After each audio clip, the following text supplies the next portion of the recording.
Hello बच्चों।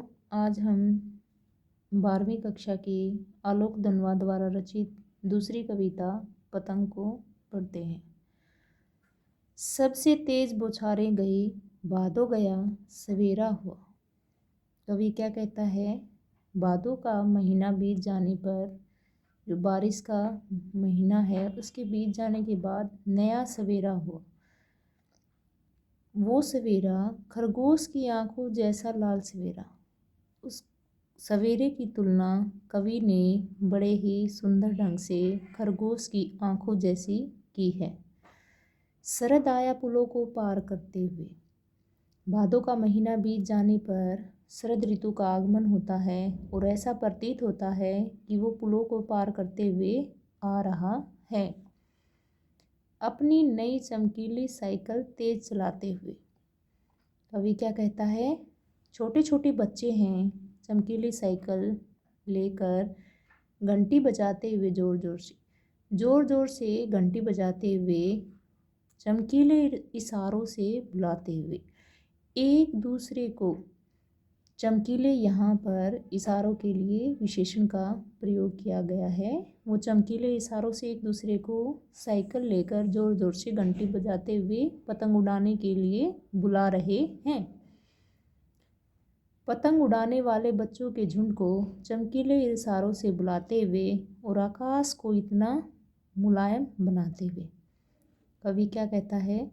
छोटे बच्चे पतंग उड़ाने के लिए झुंडों के साथ चमकीले इशारों से एक दूसरे को बुलाते हुए पतंग को उड़ाते हैं, आकाश को इतना मुलायम बनाते हुए।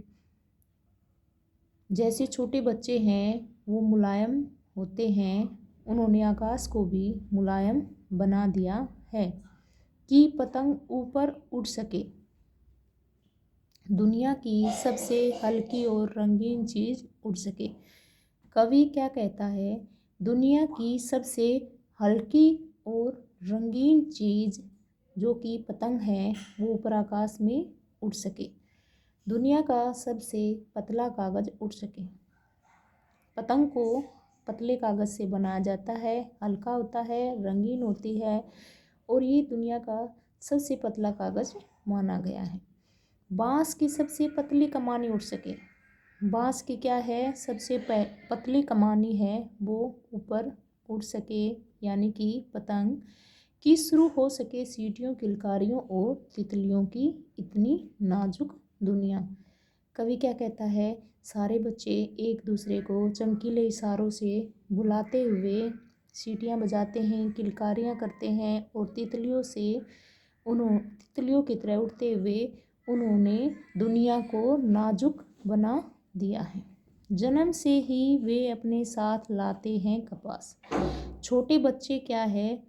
कोमल होते हैं और वो अपने साथ जन्म से ही कपास जैसी कोमलता लेकर आते हैं। पृथ्वी घूमती हुई आती है उनके बेचैन पैरों के पास। छोटे बच्चे चंचल होते हैं और ऐसा प्रतीत होता है जब वो पतंग उड़ाते हैं कि सारी पृथ्वी उनके पैरों के नीचे बेचैन होकर घूम रही है। जब वे दौड़ते हैं बेसुध, छतों को भी नरम बनाते हुए। कवि क्या कहता है?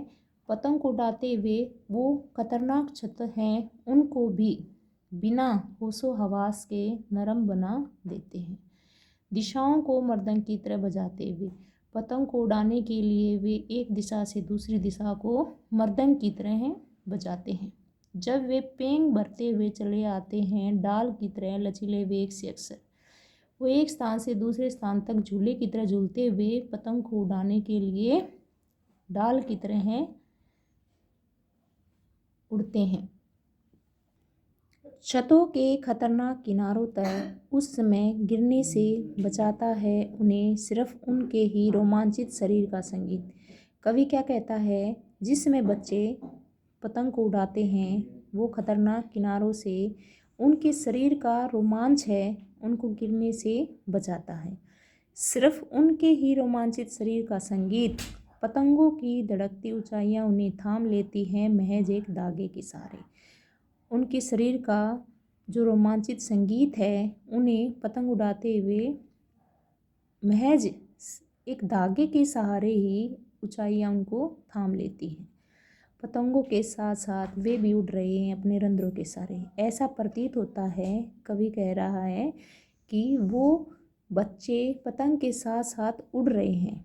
उनके शरीर के रोम छिद्र उत्साह और रोमांच के कारण खुलते हुए पतंग के साथ बच्चे भी उड़ रहे हैं।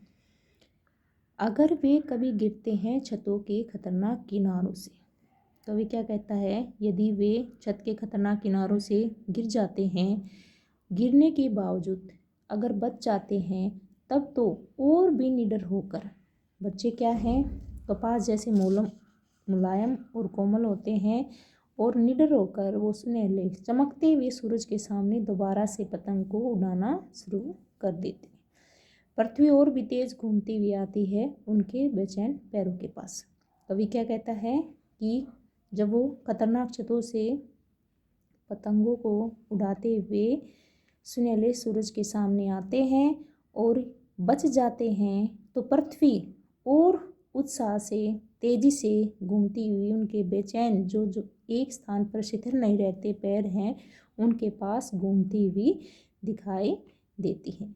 ये थी हमारी कविता आलोक धनवा द्वारा रचित पतंग। आशा है कि सभी बच्चों को अच्छे से समझ में आई होगी।